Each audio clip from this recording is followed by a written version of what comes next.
Yeah. Okay, hello everyone, and welcome back to Scratch's Director's Cut. I apologize for the very, very long hiatus on this, and due to, popular request, we are bringing this back. So, I finally got off my lazy ass and played this game up to where I left off last time. And if you've been keeping up with my Let's Plays, you'd know that I lost the save games for this game, and that's why I haven't been playing it. But now we have it. Let's see. Hold on a sec. I'm going to turn this game down a little bit. Sorry, that's just a bit loud. Oops. No. There. Alright. Load game. Tower. Now, if you can recall, we were... Actually... You know what, you already know. We were rummaging through the attic and we found a blueprint, and it turns out that there's a secret room that's been walled up, and we want to know why. So, we're going to climb out this window. Sounds like a great idea, huh? Alright, let's do this. I carefully pondered the situation and thought about what I was about to do. Why was I obsessed with that room, or whatever occurred inside this house, for that matter? I felt a strong urge to go there, even though I was about to risk my life. I decided that climbing down through the window was the only way to get inside the mysterious room, and I resolved to do it. Alright, so now we're on the roof. Let's get into that room, whatever it takes. You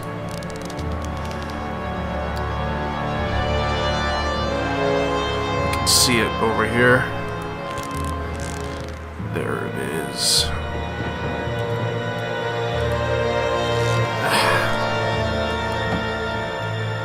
In we go.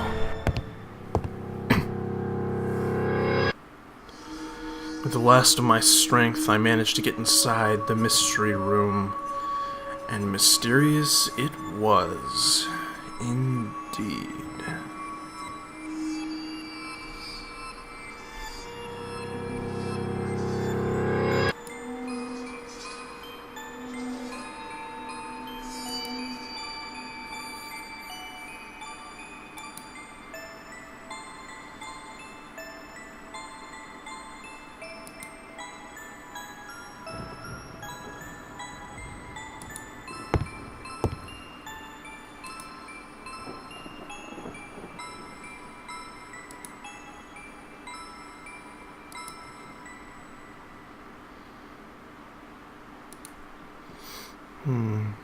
It appears to be a nursery of some sort.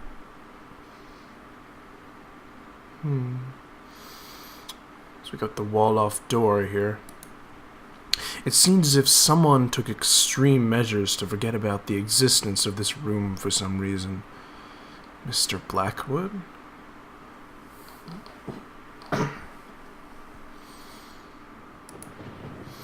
The empty cradle inside such a dirty and neglected room made me feel very sad.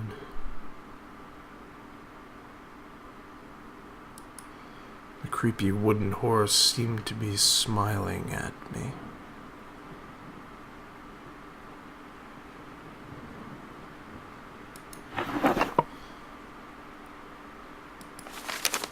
Birth certificate. The child's first name has been scrubbed out.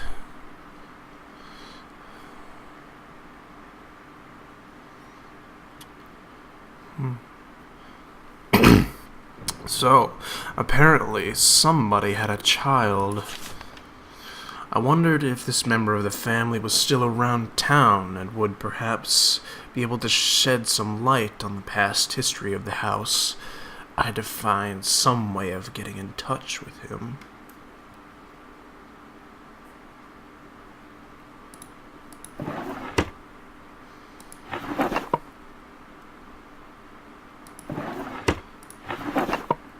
Oops, just opened that one.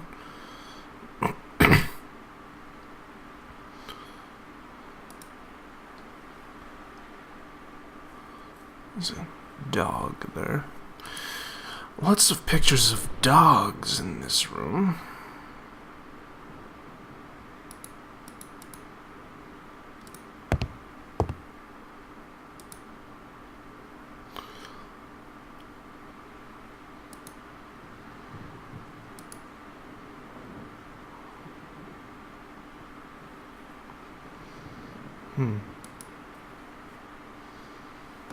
Hold on a minute. I'm going to set the timer.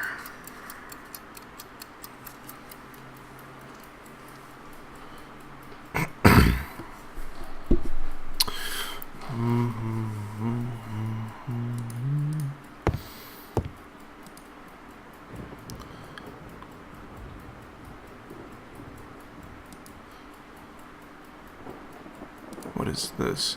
The angel was supposedly guarding the room, but it didn't make me feel any safer.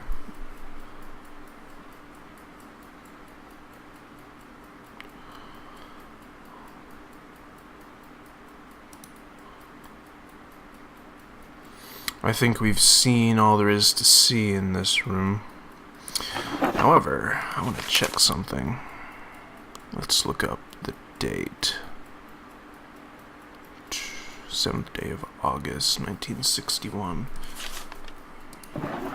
Alright. Let's get out of here.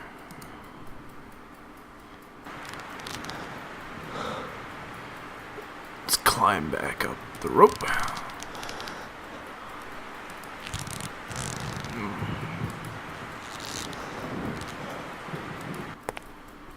Alright. Well, that was an adventure. It seems this house is holding many, many more mysteries than we originally suspected. First thing I think that we will do, I'm going the wrong way, is check the date that was on that birth certificate.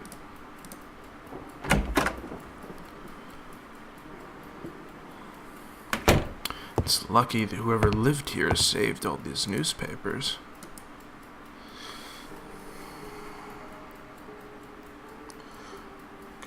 August 61. Sad news hits our beloved town today, following an announcement that was received with rejoicing upon many that one of the most illustrious members of our community, Mr. James Blackwood, was having a child soon. We now have to relate a macabre turn of the events.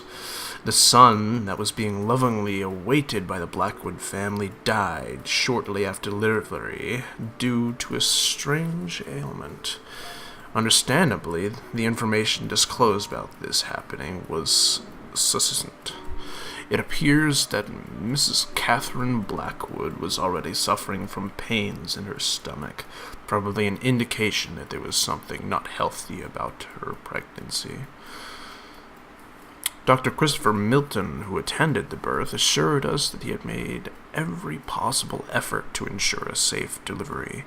But with bowed head, he said that the boy was already doomed ever since his conception. The cause of death has not been stated, but those few close to the Blackwood family have said that there were serious complications during the delivery. Helping to relieve the somber news, Mrs. Blackwood was thankfully found to be out of danger. Her husband did not wish to comment about the event.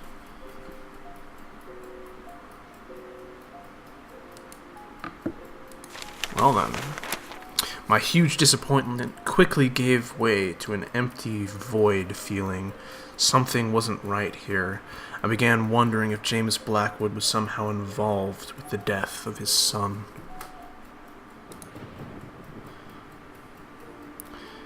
This is crazy. It's too much. We need an outlet of some kind. And again, we are a writer, aren't we? Why don't we write something?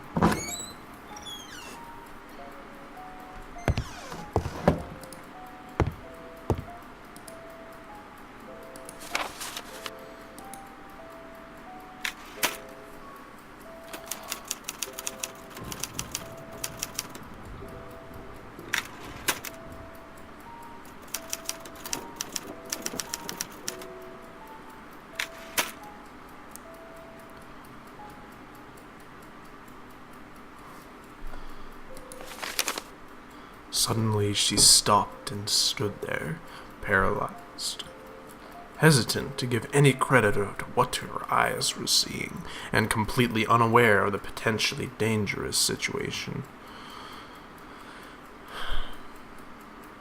Surprisingly, there wasn't anything unusual or strange about the event. Little Kathy was hastily crossing the living room towards the huge oak door, her fancy black dress fluttering at every footstep. As the girl reached the doorknob, she turned to look back at Marion and urged her with a whisper to hurry up. But Marion wasn't seeing Kathy. Her memories haunted her back and displaced reality, giving room to the nightmarish vision she had spent months trying to forget, ever since her first visit to the old house. In her dream, she saw the little girl, also wearing a black dress, emerging from a passageway hidden in the room. She actually never managed to glimpse where the passage was, only saw the girl running towards her, her small face contorted in a horrible grimace. Marion quickly realized it was a twisted version of the Kathy she would know later, as if her figure was then distorted by a veil of smoke, her exact movements through the room reaching for the knob, facing her back. There were too many coincidences to ignore. It wasn't a nightmare that she experienced that day, nor a ghost, something she refused to believe in, but was now willing to blindly embrace as the truth, given the shocking vividness of the vision. A ghost would come from the past. What she'd seen came from her thoughts were interrupted as a figure behind her cast a shadow across the doorstep. "You filthy liar! You have betrayed me," groaned a deep voice.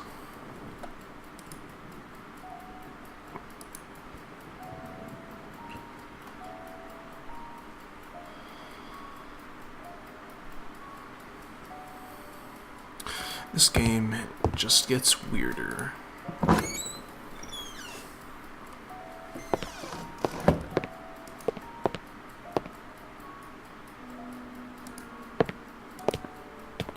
I think we should call Jerry. See what his opinion is on all this. Don't have much else to do anyway. After that, we should probably get some rest.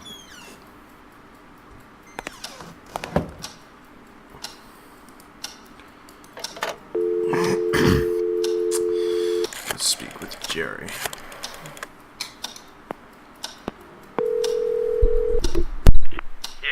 Jerry, it's me. You won't believe what I've found here. Try me. It's about the happenings that led to the murder you told me about. There's an impressive backstory surrounding this place and many loose ends. It would seem nobody ever stumbled upon this. Shouldn't you be working on your book? Are you listening to me? James Blackwood was into some very weird stuff, and possibly dangerous. Something tells me this case is much more complex than it was thought to be. Why don't you inform the authorities? I'm sure they'll be dying to reopen a long-forgotten case about some crazy old psycho killing his wife. No way. And miss all the fun? I'm doing this on my own. I wonder if those noises I heard have anything to do with this. Maybe James Blackwood was trying to hide something. Like in that book, where an old man was guarding the entrance to hell. I bet this James Blackwood person had a doorway like that in his basement. Those dreadful noises must be the sounds of the damned coming for you. Why, thanks, mate. That's been very helpful. Great to have friends like you. Then stop talking about all this nonsense. Do you have any idea how crazy it sounds? You're a writer, not some fancy PI. I'll get to the bottom of this. I know I will. I'm certain there's much more to James Blackwood than a simple act of murder. Now you're sounding more morbid than usual. Simple act of murder? Oh, goody. Just somebody died. Nothing to worry about. This isn't like you, Michael. This whole thing is really affecting you. Stop being a drama queen. I'm a grown-up and I'm pretty aware of what I'm doing. Fine. Go chase around the ghosts of James Blackwood. I'll stay here in the real world. I'll let you know about my progress.